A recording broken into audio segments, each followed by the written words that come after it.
Assalamualaikum warahmatullahi wabarakatuh. Hari ini kita akan mendalami konsep dasar yang akan membentuk fondasi pemahaman kita tentang materi ini. Jadi tujuan kita adalah menerapkan ke dalam kehidupan sehari-hari. Jika sebelumnya kita sudah membahas tentang cabang ilmu informatika, lalu apa itu teknologi, dilanjutkan dengan computational thinking dan mind map. Nah, hari ini kita akan coba mengenal perangkat yang akan digunakan untuk mengimplementasikan pembelajaran sebelumnya. Kita akan coba berkenalan dengan elemen dasar sistem komputer. Jadi elemen dasar sistem komputer itu berkaitan dengan aspek-aspek fungsional bagaimana sistem komputer bekerja. Jadi aspek fungsional itu, ntar saya coba buka PowerPoint. Aspek fungsional tersebut meliputi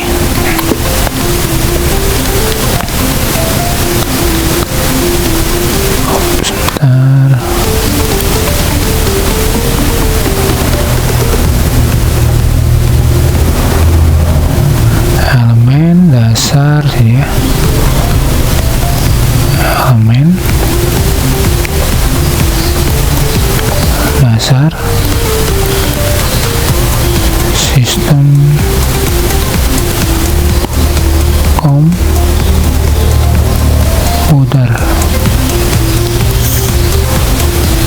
Ini ada namanya brainware, namanya software, ada namanya hardware.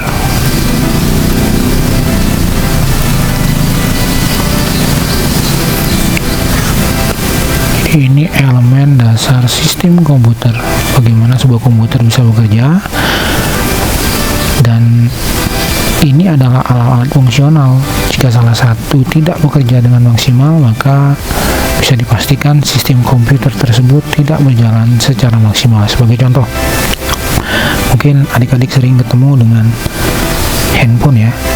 Bapak analogikan dengan handphone. Handphonenya mentok logo, itu kan artinya permasalahannya di software. Sini, oke, nanti kita jelaskan. Kita mulai dulu. Apa sih brainware? Brainware ini pengguna. Softwarenya apa nih ya? Perangkat lunak.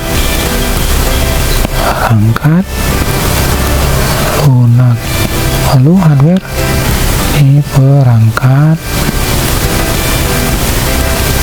keras. Nah, tadi dibahas pengguna. Jadi ketika kita mau menggunakan handphonenya, tahu-tahu mentok di logo, artinya mentoknya di sini nih, di sini, karena berhubungan dengan sistem operasi. Oke, di sini manusia, kita bahas lebih lanjut. Penggunanya pasti manusia ya, tapi sekarang mungkin bisa di automation dengan robot. Lalu perangkat lunaknya itu ada yang namanya OS, sistem operasi.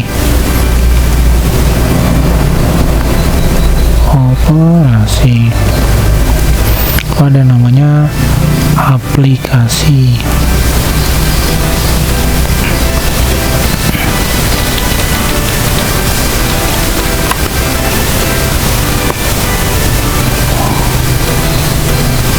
Ada yang namanya aplikasi, ada yang namanya utility. Nanti dijelaskan di slide berikutnya. Untuk perangkat keras itu nanti berhubungan dengan siklus bagaimana sistem komputer bekerja. Di sini ada input, ada proses, ada output. Nah, kita akan coba bahas di software dulu ya. Kita akan coba bahas di software dulu. Kalau pengguna hanya tentang level pengguna ya, tingkat pengguna. Kita akan coba masuk ke software.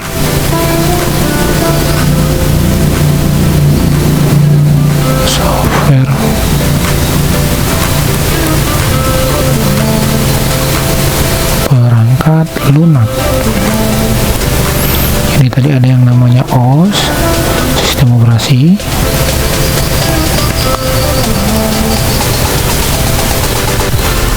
Sistem operasi ini fungsinya itu sebagai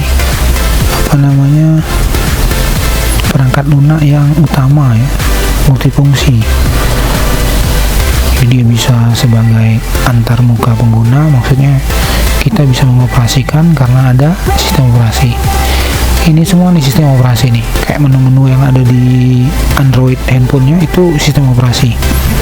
Baik kita mau mengubah settingnya, mau maintenance dan lain-lain, itu sistem operasi. Ini antarmuka namanya, tampilan ini antarmuka namanya. Lalu umpamanya kita menyimpan file, manajemen file, lalu manajemen directory, itu termasuk dalam sistem operasi. Jadi multifungsi ya untuk sistem operasi di sini. Nah, contohnya itu ada namanya Windows, yang dari yang kecil ya. Ada Windows, ini biasa digunakan di PC dan smartphone atau handphone ya. Lalu ada yang namanya Android, yang paling sering kita dengar dan kita gunakan sehari-hari. Itu ada juga di PC sekarang, ada juga di smartphone. Lalu yang kedua ada aplikasi. Nah, aplikasi di sini adalah perangkat lunak yang digunakan untuk membantu penggunanya dalam menyelesaikan masalah. Jadi aplikasi ini beragam juga ya, karena disesuaikan dengan pekerjaan penggunanya. Ada aplikasi yang digunakan untuk pengolah data, aplikasi pengolah data ya, pengolah data. Ada lagi aplikasi multimedia, ini beda-beda ya. Media, ada lagi yang aplikasi keuangan. Jadi anak-anak akuntansi biasanya menggunakan aplikasi keuangan. Lalu aplikasi kesehatan, ini anak-anak kesehatan nih. Ada lagi aplikasi hiburan kayak game tuh. Game itu sebenarnya aplikasi hiburan. Lalu ada lagi aplikasi apa lagi? Pendidikan, aplikasi pendidikan. Oke, dan mungkin adik-adik akan ketemu dengan aplikasi-aplikasi yang lain ya. Ini contoh pengolah data, ini ada Office,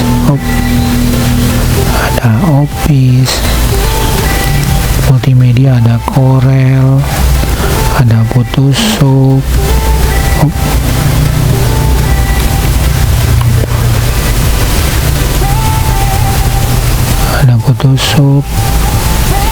ada Canva ini dan lain-lain. Lalu keuangan ada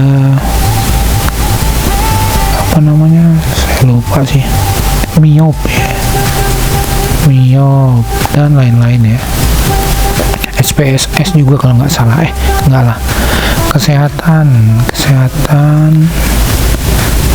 apa aja ya, karena saya bukan orang kesehatan sih, saya nggak.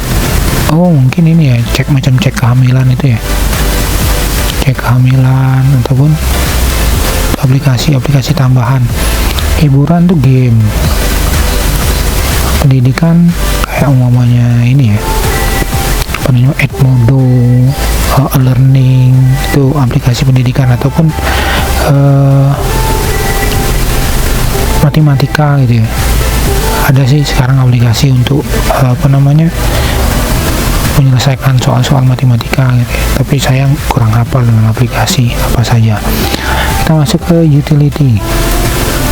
Nah, kalau utility di sini berfungsi untuk membantu dalam pemeliharaan dan pengelolaan sistem. Jadi umpamanya gini lah, Windows-nya bermasalah, Windows atau Android bermasalah. Sebagai contoh, Windows-nya kena virus ya, Windows-nya kena virus. Kita coba pakai warna hijau. Windows ini kena virus, Windows ataupun Androidnya kena virus, sistem operasi kena virus, kita artinya butuh antivirus. Nah, di sini banyak antivirus sekarang nih. Disesuaikan. Lalu umpamanya Windows ataupun Androidnya, handphone atau PC-nya kepenuhan. Di sini kita butuh aplikasi perawatan kayak CCleaner. Dan ini sebenarnya aplikasi yang saya tahu ya. Mungkin nanti adik-adik bisa cari aplikasi yang sesuai dengan ini ya.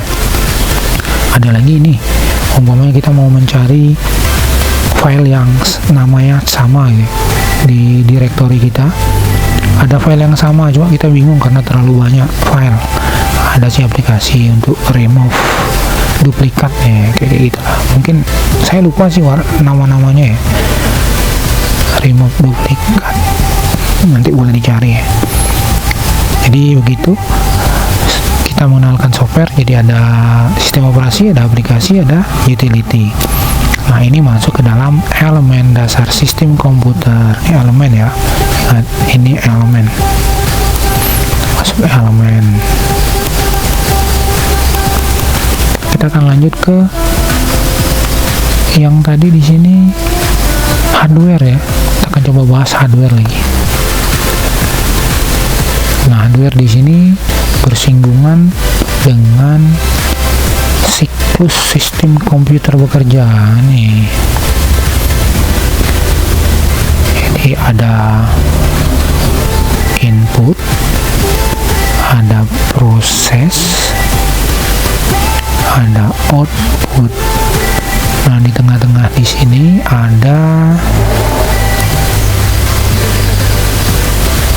storage, media penyimpanan. Jadi ini berhubungannya dengan yang tadi, elemen dasar. Input ini di input oleh brainware. Jadi ini yang input ya, input oleh brainware, diproses oleh CPU. Di sini diproses oleh CPU, lalu dikeluarkan oleh perangkat yang lain. Oke, kita akan coba bahas lagi ya. Input yang termasuk alat input. Termasuk alat input apa aja? Jadi kalau input ada keyboard. Ingat kalau semua kita di handphone, kalau mau ngetik tulisan itu melalui keyboard. Lalu ada lagi mouse. Lalu ada scanner.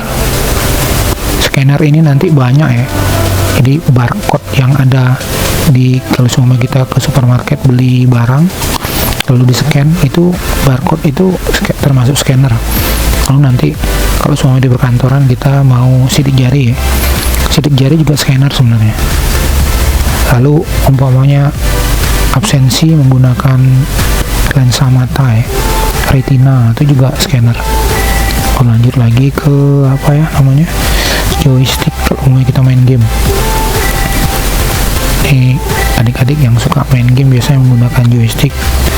Lalu ada lagi yang namanya mikrofon, kalau semua kita inputkan berupa audio kayak sekarang nih, sekarang yang saya buat, saya menginputkan dengan headphone, jadi saya bisa mendengar.